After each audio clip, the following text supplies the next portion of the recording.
उत्तर प्रदेश की राजनीति में विकास और आरोप प्रत्यारोप को लेकर सियासी घमासान तेज हो गया है। एक और मुख्यमंत्री योगी आदित्यनाथ ने मुरादाबाद को 365 करोड़ 50 लाख रुपए की विकास परियोजनाओं की सौगात दी।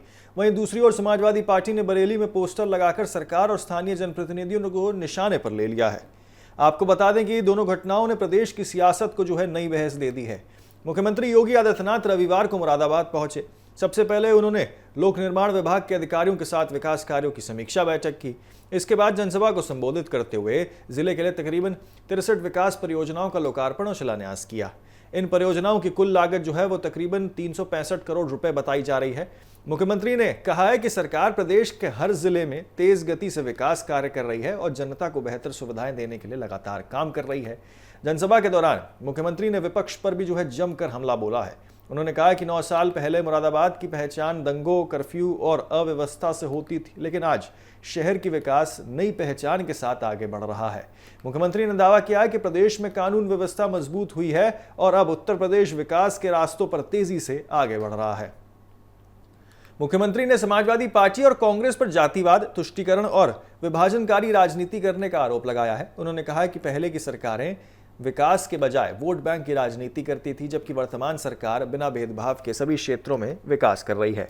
अपने संबोधन में उन्होंने कहा कि अब उत्तर प्रदेश में दंगों और कर्फ्यू की जगह विकास और निवेश की चर्चा होती है। मुख्यमंत्री ने यह भी कहा है कि प्रदेश में कानून व्यवस्था का राज स्थापित हुआ है और हर वर्ग को सुरक्षा और इसी के साथ विकास का लाभ वो मिल रहा है। मुख्यमंत्री ने अपने भाषण में आपको बता दें कि कुंदगिरी विधानसभा का भी जिक्र किया और भारतीय जनता पार्टी की जीत को जनता का समर्थन बताया है। उन्होंने कहा कि प्रदेश की जनता विकास और सुशासन के पक्ष में वो खड़ी है।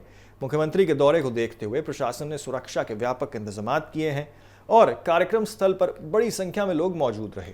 वहीं दूसरी तरफ मुख्यमंत्री के बरेली दौरे से पहले समाजवादी पार्टी ने पोस्टर लगाकर सरकार को घेरने की कोशिश की।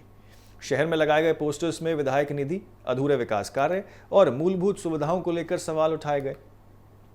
पोस्टर में लिखा गया कि जनता जानना चाहती है कि विधायक नीति कहां खर्च हुई है। इसके साथ ही क्षेत्र की बदहाल सड़कें, जलभराव और अन्य समस्याओं का भी जिक्र किया गया है। पोस्टर लगाने वाले समाजवादी पार्टी के नेता संजीव सक्सेना ने कहा है कि उन्होंने जनता से मिले फीडबैक के आधार पर ये मुद्दे उठाए हैं। उन्होंने कहा है कि कैंट क्षेत्र में बिजली, पानी, सड़क, जलभराव और इसी के साथ अंडरपास जैसी कई समस्याएं वो आज भी बनी हुई हैं। उन्होंने आरोप लगाया कि बरसात के दौरान लोगों को भारी परेशानी उठानी पड़ती है और विकास के दावे जमीन पर दिखाई नहीं देते हैं। समाजवादी पार्टी के नेताओं ने स्मार्ट मीटर परियोजना और स्मार्ट सिटी परियोजना और शहर की कई अधूरी योजनाओं पर भी सवाल उठा दिए हैं।